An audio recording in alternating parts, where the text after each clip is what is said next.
Sinto a ausência de algumas pessoas, né? Estão ali no acampamento com os desbravadores, mas fico feliz porque Deus, assim como está lá com eles, está conosco aqui também.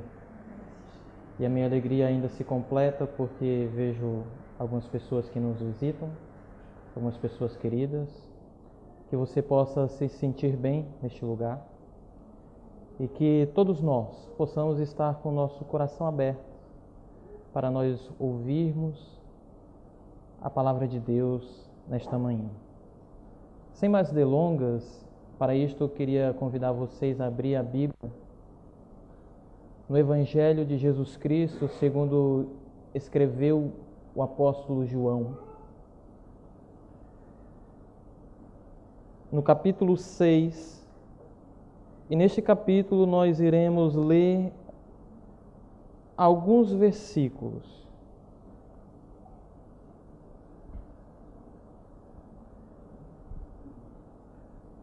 João, capítulo 6.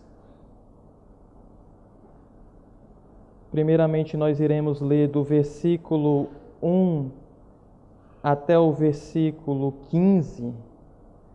Depois nós leremos os versículos 24 até o versículo 27.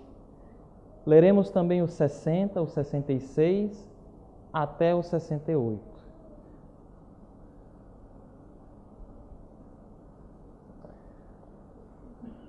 Palavra de Deus aberta em João capítulo 6, versículo 1, diz assim: Algum tempo depois, Jesus partiu para outra margem do mar da Galileia, ou seja, do mar de Tiberíades, e grande multidão continuava a segui-lo, porque vira os sinais milagrosos que ele tinha realizado nos doentes. Então Jesus subiu ao monte e sentou-se com os seus discípulos. E estava próxima a festa judaica da Páscoa. Levantando os olhos e vendo uma grande multidão que se aproximava, Jesus disse a Filipe: Onde compraremos pão para esse povo comer? Fez essa pergunta apenas para pô-lo à prova, pois já tinha em mente o que ia fazer. Filipe lhe respondeu: 200 denários não comprariam pão suficiente para que cada um recebesse um pedaço. Outro discípulo, André, irmão de Simão Pedro, tomou a palavra. Aqui está um rapaz, com 5 pães de cevada e 2 peixinhos. Mas o que é isso para tanta gente? Disse Jesus: Mandem o povo assentar-se. Havia muita grama naquele lugar e todos se assentaram. Eram cerca de 5.000 homens. Então Jesus tomou os pães, deu graças e os repartiu entre os que estavam assentados, tanto quanto queriam, e fez o mesmo com os peixes. Depois que todos receberam o suficiente para comer, disse aos seus discípulos: Ajuntem os pedaços que sobraram, que nada seja desperdiçado. Então eles ajuntaram e encheram 12 cestos com os pedaços dos 5 pães de cevada, deixado por aqueles que tinham comido. Depois de ver o sinal milagroso que Jesus tinha realizado, o povo começou a dizer: sem dúvida, este é o profeta que devia vir ao mundo. Sabendo Jesus que pretendiam proclamá-lo rei à força, retirou-se novamente sozinho para o monte. Versículos 24 ao 27. Quando a multidão percebeu que nem Jesus, nem os discípulos estavam ali, entrou nos barcos e foi para Cafarnaum em busca de Jesus. Quando o encontraram do outro lado do mar, perguntaram-lhe: Mestre, quando chegaste aqui? Jesus respondeu: A verdade é que vocês estão me procurando não porque viram os sinais milagrosos, mas porque comeram os pães e ficaram satisfeitos. Não trabalhem pela comida que se estraga, mas pela comida que permanece para a vida eterna, o qual o Filho do Homem lhes dará. Deus, o Pai, nele colocou o seu selo de aprovação. Versículo 60. Ao ouvirem isso, muitos dos seus discípulos disseram: dura é esta palavra. Quem pode suportá-la? Versículos 66 ao 68. Daquela hora em diante, muitos dos seus discípulos voltaram atrás e deixaram de segui-lo. Jesus perguntou aos 12: vocês também não os querem ir? Simão Pedro lhe respondeu: Senhor, para quem iremos? Tu tens as palavras de vida eterna. Amém. O livro de João, ele é mais conhecido entre os estudiosos das Sagradas Escrituras como o livro dos sinais. Sinais de quê? Sinais que testificam que Jesus Cristo é de fato o Filho de Deus. Então, toda a narrativa que João vai criar é justamente visando provar que de fato Jesus é o Filho de Deus. E para isso João ele vai se utilizar de duas formas. A primeira forma é comparando os atributos de Jesus com os atributos do grande Eu Sou do Antigo Testamento. Não é à toa que João vai registrar na sua narrativa 7 grandes afirmações de Jesus que vêm de encontro a essa realidade. No capítulo 6, Jesus diz: Eu sou o pão da vida. No capítulo 8, Jesus diz: Eu sou a luz do mundo. No capítulo 10, Jesus diz: Eu sou a porta. E ainda no capítulo 10, Jesus diz: Eu sou o bom pastor. No capítulo 11, Jesus vai dizer: Eu sou a ressurreição e a vida. No capítulo 14, Jesus diz: Eu sou o caminho, a verdade e a vida. E no capítulo 15, Jesus vai dizer: Eu sou a videira verdadeira. E como Jesus não é só de palavras, ele também é de atitude. A outra forma que João vai se utilizar para evidenciar que Jesus é de fato o Filho de Deus é através dos sinais, é através dos milagres que o próprio Jesus operou. Então, apesar de não serem todos, João vai descrever 7 milagres operados por Jesus no seu livro, que assim comprovam que de fato Jesus é o Filho de Deus. Primeiro milagre, no capítulo 2, Jesus transforma água em vinho. Segundo milagre, no capítulo 4, Jesus cura o filho de um oficial romano.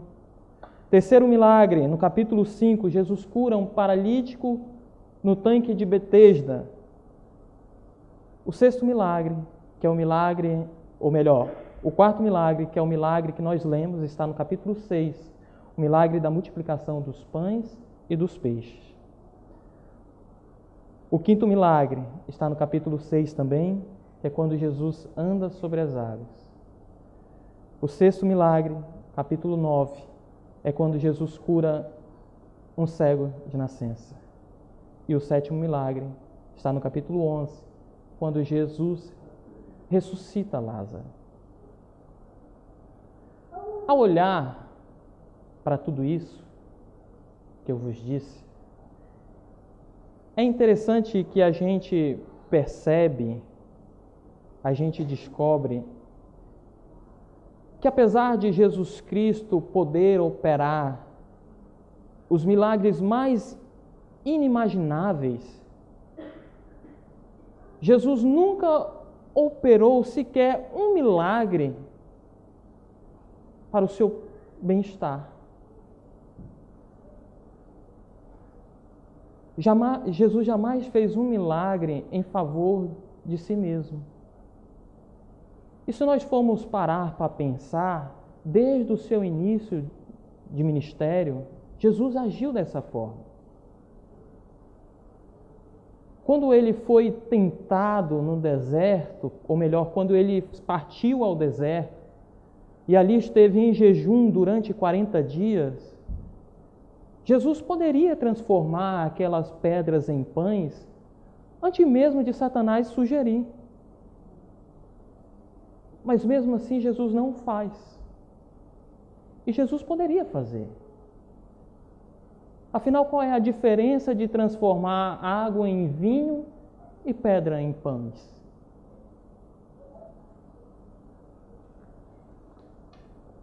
Em João capítulo 4, Jesus não está com fome, mas Jesus tem sede. E ele poderia fazer um milagre para matar a sua sede.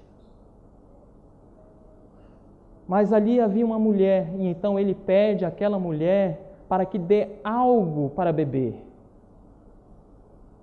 A pergunta que eu faço, Jesus não poderia fazer aquele milagre? Aquele que anda sobre as águas, aquele que ordena os ventos, os mares e a tempestade para se acalmar? Porventura não poderia ele fazer surgir dentro de si as águas que saciariam a sua sede? É interessante quando a gente se conscientiza e percebe que as ações de milagres de Jesus, mesmo em um contexto de privação, nunca foram usados para o seu bem pessoal. Jesus jamais fez um milagre para ser famoso. Jesus jamais fez um milagre em troca de dinheiro. Jesus jamais fez um milagre com segundas intenções. Todos os milagres que Jesus operou foi por compaixão, misericórdia e, como diz as Escrituras, por sinal.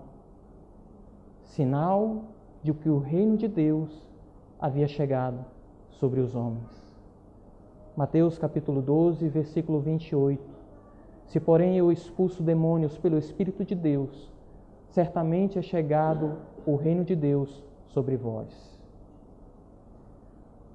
Jesus nunca operou um milagre por ostentação. Jesus nunca operou um milagre por bajulação. Todos os milagres que Jesus fez foi por compaixão para com os pecadores e por amor e por vontade e desejos conscientes de realizar a vontade do Pai na terra. Este milagre que nós acabamos de ler nos registros de João, provavelmente ele é o milagre mais famoso de Jesus. Eu digo isso porque ele é o único milagre que está registrado nos 4 evangelhos. Agora, isso é muito curioso. A razão deste facto nos leva a concluir, racionalmente falando, que na perspectiva não apenas de João, mas de Mateus, de Marcos e de Lucas, ou por que não dizer também na perspectiva de Deus, haja vista que Deus os inspirou a escrever este relato, há algo fundamental, há algo de suma importância para os homens. Então, seguindo esse raciocínio, a pergunta que a gente deve fazer é a seguinte: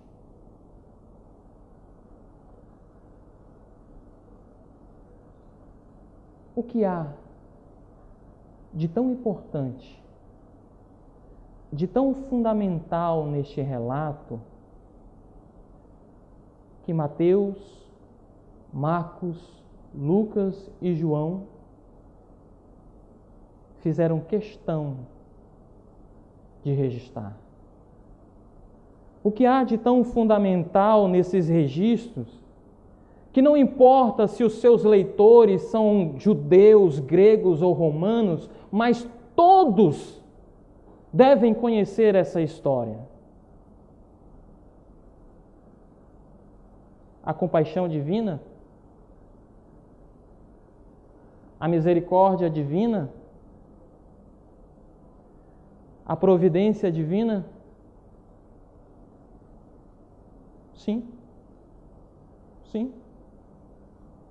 Se nós levarmos em consideração que a verdade de Deus, a verdade, não é as verdades, ela é infinita, nós podemos sim extrair essa perspectiva do texto. Mas isso não é tudo. E nem é o que nós vamos refletir nessa manhã. Porque o texto de João, capítulo 6, ele também revela a nossa incredulidade, a nossa incapacidade de descansar nas palavras e na pessoa de Jesus Cristo. O texto de João, capítulo 6, nos mostra, revela e evidencia a inquietude do nosso coração, a agitação da nossa alma, a nossa incredulidade, a nossa falta de fé, de paz e segurança nas palavras e na pessoa de Jesus. Porque se você olhar para o versículo 2, você vai perceber que aquela multidão seguia Jesus por interesse. Porque Jesus curava os seus enfermos. Ou seja, aquela multidão não tinha e nem queria compromisso com a pessoa e com as palavras de Jesus. Eles seguiam a Jesus simplesmente para encontrar nos milagres de Jesus a cura dos males que afligiam a sua vida material e física. Prova disso é que lá no versículo 66, após o discurso de Jesus, após a pregação de Jesus, muitos daquela multidão decidem abandoná-lo. E a verdade é, meus amigos e irmãos, que quando o homem ele procura nas coisas finitas desta vida, apenas nas bênçãos, nos milagres que Jesus pode fazer, o repouso da inquietude do seu coração, ele jamais o encontrará. Isso porque os males que afetam este mundo têm raízes mais profundas. O bem-estar e a abundância, eles podem te ocupar e vão te ocupar, mas nunca poderão preencher o vazio do nosso coração.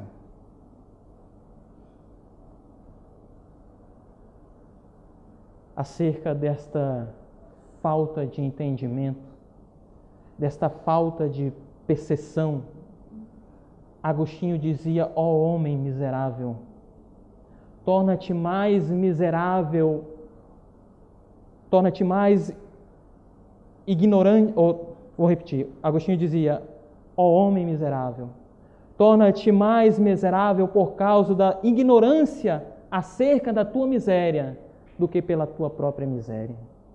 Ou seja, o cúmulo da nossa miséria não é a nossa miséria, mas é a ignorância da nossa miséria.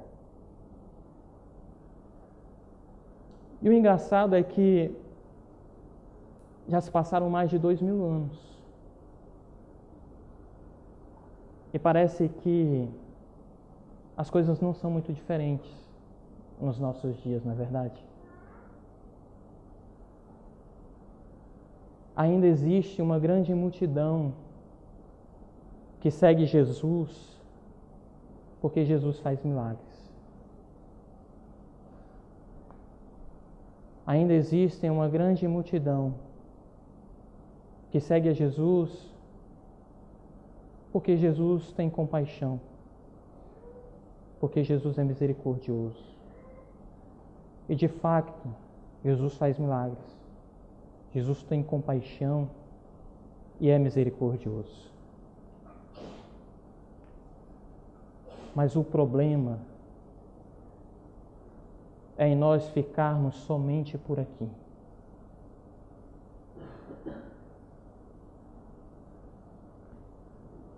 E se nós ficarmos somente por aqui,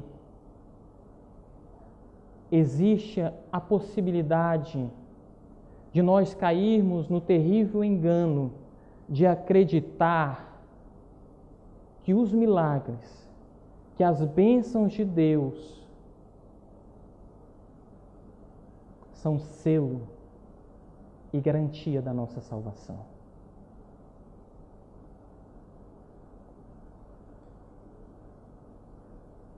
Pensar que a graça de Deus, meus irmãos, está somente sobre os cristãos é um terrível engano. Deus opera quando Ele quer, como Ele quer e em quem Ele quer. Se nós formos parar para refletir em todos os milagres que Jesus operou, nós podemos concluir, de certa forma, que os milagres foram incompletos. Jesus deu vista aos cegos, Jesus levantou paralíticos, Jesus ressuscitou pessoas que estavam mortas.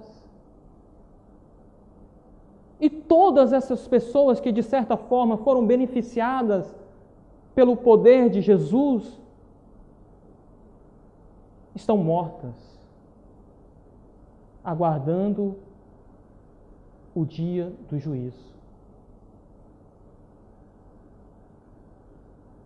Ou seja, o maior milagre que Deus, que Jesus pode fazer nas nossas vidas é a transformação do nosso caráter. E é diante desta verdade, desta realidade, que eu ouso a dizer, e pode parecer dura esta palavra, e de facto ela é dura, que eu sou mais um paralítico em uma cadeira de roda, mas com Jesus no coração, do que uma pessoa perfeita, mas com um coração imperfeito diante do Pai.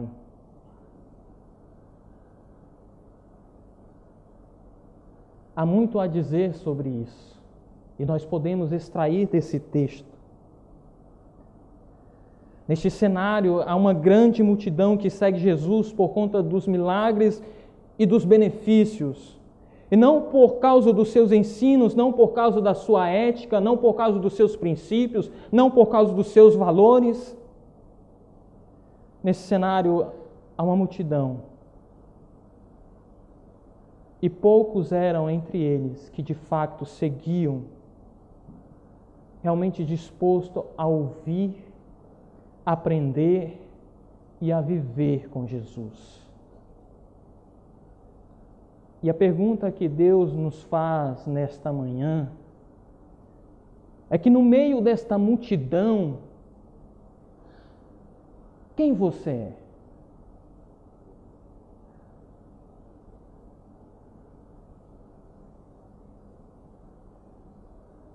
E não são as nossas palavras que responderão esta pergunta.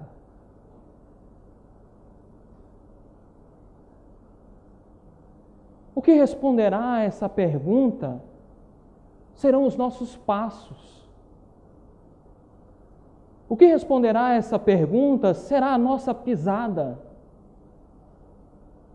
a nossa atitude, as nossas decisões, as nossas escolhas.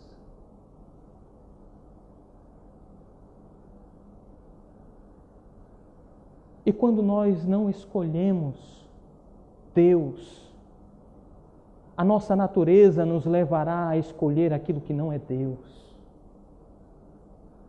E o problema de nós escolhermos aquilo que não é Deus é que Deus criou o nosso coração do tamanho dele. De tal maneira que tudo que nós colocarmos nele, no nosso coração, se não for ele, não conseguirá preencher o vazio do nosso coração. Só Deus pode preencher o vazio do nosso coração.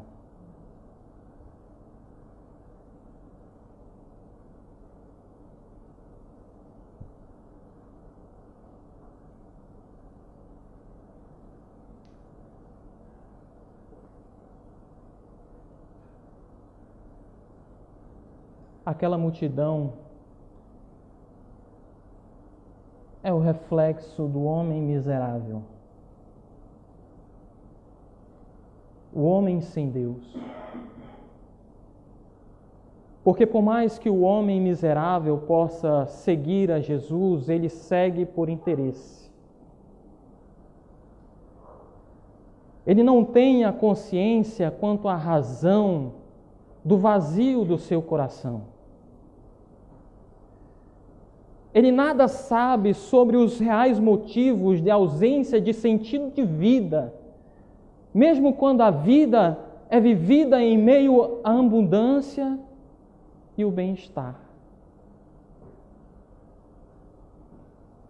E é por isso que ele escolhe amar as bênçãos no lugar do abençoador.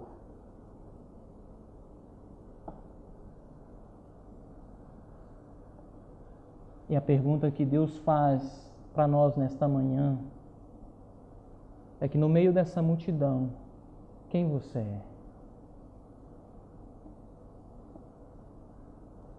Nós podemos dizer, de certa forma, que nesta passagem, nesse texto, existem 3 personagens.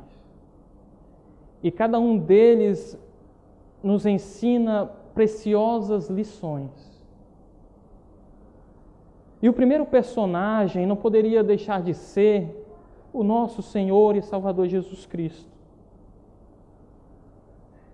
Porque quando nós olhamos para Jesus, o Verbo que se fez carne, que podendo fazer milagres inimagináveis, e mesmo assim nunca fez para o seu bem-estar, nós então, de fato, entendemos a essência do Evangelho.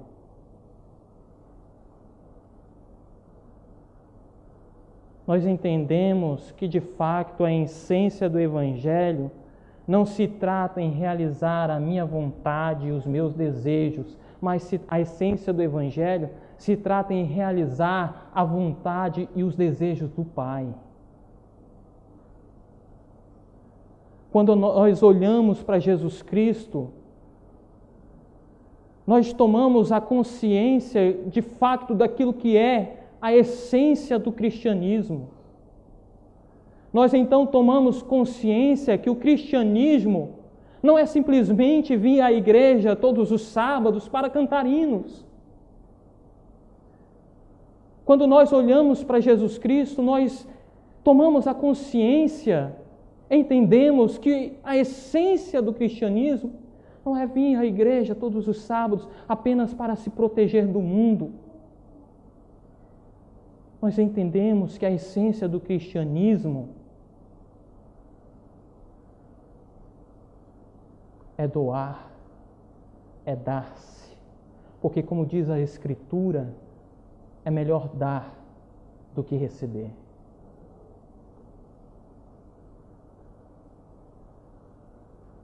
O segundo personagem, o qual nós podemos aprender, registrado no capítulo 6, é aquela multidão. Aquela multidão nos traz uma grande lição, agora não referente àquilo que nós devemos fazer, mas referente àquilo que nós não devemos fazer, que é seguir Jesus por interesse. Nós podemos perceber no versículo 26 que aquela multidão seguia Jesus apenas para se beneficiar. Se beneficiar daquilo que Jesus poderia fazer por eles. E o problema é que viver de acordo com o exemplo dessa multidão é viver um cristianismo muito pequeno. É ter uma visão míope e distorcida daquilo que de fato é o cristianismo. O nosso exemplo não deve ser a multidão, mas deve ser Jesus. Que mesmo não desejando a cruz, seguiu em direção a ela. E louvado seja Deus por isso. Porque se não fosse a cruz, nós não estaríamos aqui. Porque se não fosse a cruz, nós estaríamos perdidos e condenados. Deus nos livre de um evangelho e de um cristianismo de interesses. Porque o evangelho de interesse, ele não se sustenta no tempo. Porque o evangelho genuíno, ele nos confronta, ele fere o nosso orgulho, ele fere a nossa vontade, ele exige de nós a nossa renúncia quanto às nossas vontades e desejos em relação à vontade e desejos do Pai. Deus nos livre de um evangelho de interesse. O terceiro personagem que nós podemos extrair preciosa lição é o apóstolo Pedro. A mais bela experiência de vida que o homem pode desejar é o exemplo de Cristo realizar a vontade do Pai. E o apóstolo Pedro, ele evidencia esta consciência ao ser confrontado pela pregação de Jesus, ao perguntar de maneira categórica: Senhor, para quem iremos? Só tu tens as palavras de vida eterna.